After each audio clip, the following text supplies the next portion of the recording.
across the fence we're taking flight to learn about the behavior of crows in the cold weather months.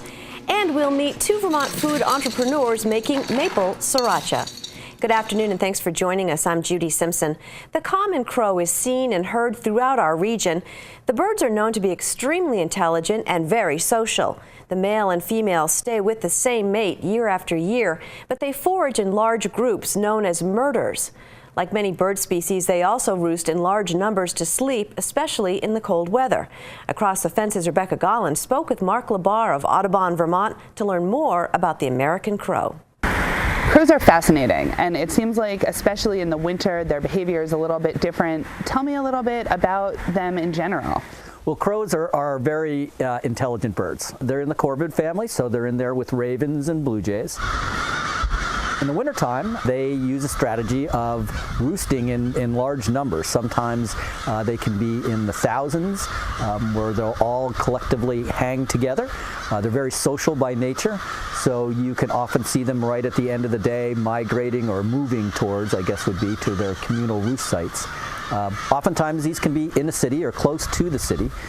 Crows like an open habitat, so lots of ag land. You usually don't find crows in the forest, so to speak, when you have straight up woods, because they like to use those fields for feeding. And oftentimes you find them in urban settings because the light from the buildings and just the city protects them a little bit, because their predators, great horned owls, will not come into the city when it's lit like that. How is their behavior different in the winter than it would be at other times of the year? Well, as they start to progress and as you get towards the breeding season, those big roosts will begin to break up. But again, because crows are very social creatures, they will often move in family groups. You will have younger birds, so birds that hatched and survived from the previous year or two will often help the adults in raising the next brood. So you can have groups of crows that'll, they'll set up a nest spot, and then a number of different crows moving back and forth to feed the young. And what do they eat in the winter? They're pretty omnivorous. They'll eat a little bit of everything. If there's snow cover, they might be forced to try to find some carrion that's already been, that's around, so something that might be dead. But as soon as the ground cover opens up, worms and insects, sometimes bird eggs, they're very advantageous. They'll visit dumps. Agricultural fields, you can often see them moving through as folks, they plow the fields, or they're doing some planting. Somewhat notorious in that they'll actually pull up some of the seedlings, so they don't necessarily have a great reputation amongst the farmers, but a little bit of everything. If somebody wanted to observe crows, where would they go? It's interesting because crows seem to be a bird that you find pretty regularly. Often I can look out the window and I can see crows, but if you talk to a crow hunter, they can be actually very difficult to track down. Again, agricultural fields, areas that have some degree of openness. If you do know where a roost is, like a winter roost, you can visit that site too and be pretty much guaranteed that you'll be seeing the birds come in the evening. How do they communicate with each other? They have a lot of different sounds. Everybody knows the caw, caw, caw of the crow, but there's lots of different vocalizations that they'll use as well. So a pretty vast repertoire.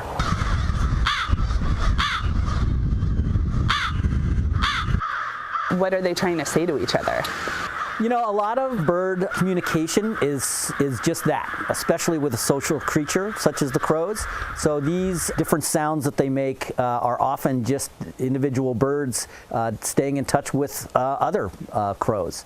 And so we know that some birds like to sing in the springtime when it's breeding time, and in the summer. But crow communication is a little bit more guttural, and these birds, they're just keep in touch with their neighbors. From late March through mid-April, pairs of male and female crows work together to make a nest. The female will generally lay 3 to 8 eggs, and both sexes will share the 18-day incubation period. Their young chicks will learn to fly by the end of June. Our next segment has roots in Thailand, but is now made in Vermont. Sriracha is a traditional hot sauce from Thailand.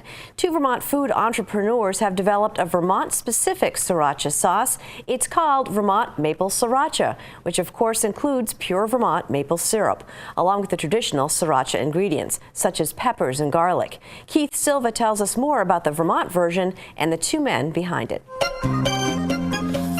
From chips to dips, and from soup to nuts, Sriracha is hot. Sriracha has become sort of this mainstream style of hot sauce. It's almost like the new ketchup. And in some cases, it is ketchup.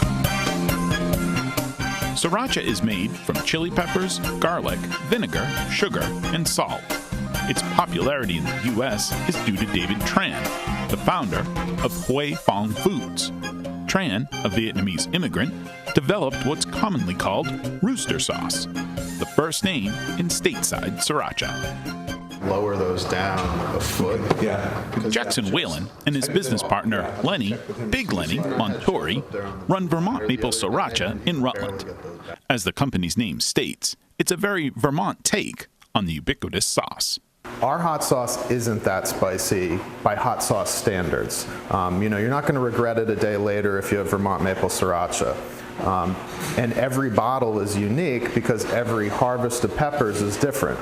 So we might get a batch of jalapenos that's slightly hotter than the last one, but because we don't add anything like xanthan gum or any of these thickeners or water to it, we can't adjust the heat. So the heat is what it is.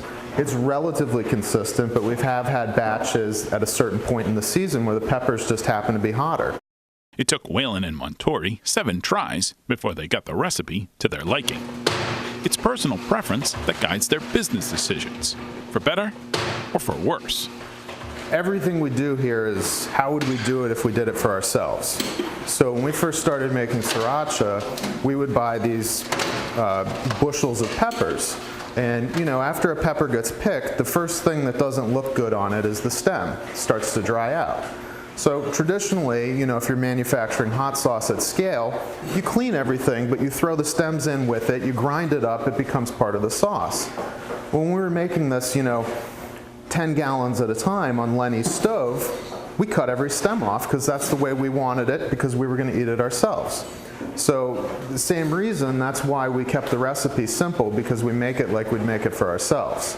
Now in terms of economics and profitability, that's kind of coming around to bite us, but we keep reminding ourselves that the reason that people like it so much is because we did take the time to cut the stems off. We did take the time to figure out how to make this natural sauce, preserve it naturally, and not put artificial ingredients into it. If it's not something we would do for ourselves, then we don't do it. So that's sort of the guiding principle of everything we make here.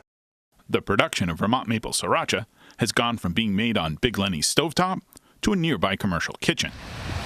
Here at the Vermont Farmers Food Center, west of downtown Rutland, Whalen and Montori have built a facility to process Sriracha-flavored cashews, what they call Sriracha shoes.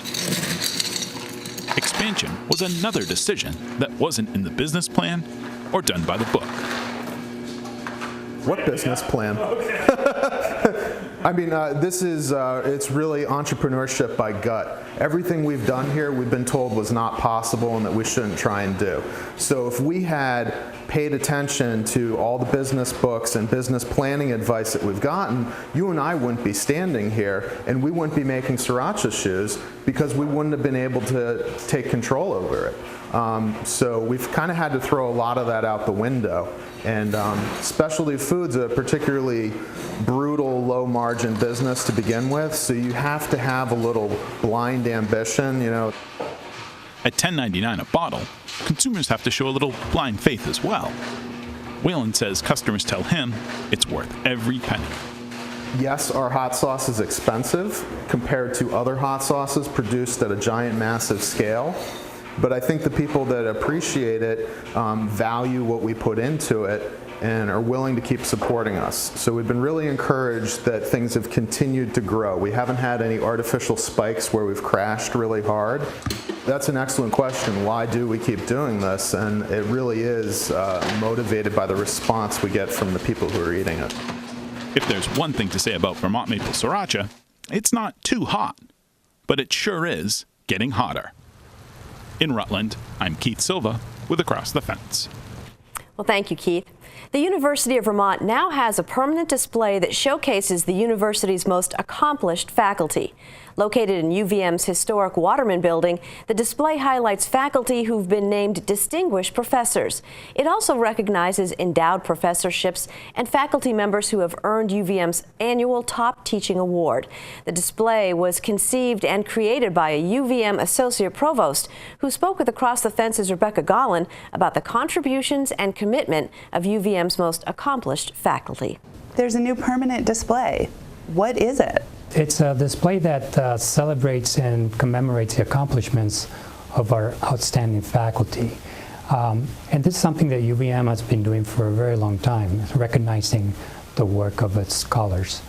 And what we decided to do was to memorialize that in one location. So in the display, what you will see is the university distinguished professors. That's an award that was created in 2009 by former Provost John Hughes. And it's the highest recognition given upon the faculty at UVM.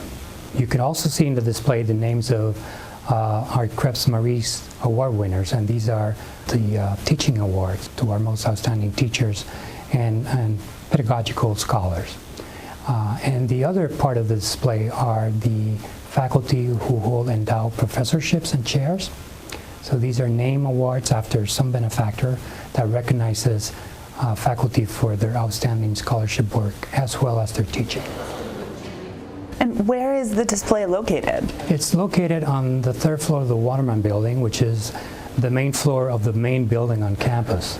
And we did that on purpose because that's perhaps the most trafficked area on the whole campus. Both our visitors and our students walk through by every day. Who is in this exhibit? What are some of the examples of some of the names that we would say? The exhibit memorializes our accomplished faculty, and we have a lot of accomplished faculty, so there's a lot of names on that board. But the most prominent group are the university distinguished professors. That's by design, that recognition can only be granted to 10 faculty at any particular time. One example will be Wolfgang Meter, who's faculty member at UVM since 1971. So if my math is correct, he's been here 45 years. And Wolfgang was chair of the German and Russian department 31 of those 45 years. He is the world authority on proverbs. He's recognized worldwide. He's published hundreds of books and hundreds of scholarly articles on proverbs. One of the names on that board may be familiar to the viewers of Across the Fence, and that's Professor Judy Van Houten. You may recognize her name because she is the director of the statewide EBSCOR program, which is featured in Across the Fence, and also the director of the Vermont Genetics Network, which is another statewide program. Professor Van Houten is a recognized scholar in the area of chemoreception. That is how organisms and cells sense chemicals in the outside world and how they process that information. And she's one of our most distinguished scholars. She has been at UVM since 1980 and accomplished quite a bit. You played a key role in creating this exhibit. Why was this important to you? It is important to me because in the world of academia, one of the greatest satisfaction that a scholar can get is to be recognized by his or her peers. And this is the way that UVM recognizes our distinguished faculty and let them know that we really appreciate what they do for the institution, in their profession, and for the academic world at large. That display is open to the public during normal business hours at the Waterman Building. That's our program for today. Thanks for joining us. I'm Judy Simpson. I'll see you again next time on Across the Fence.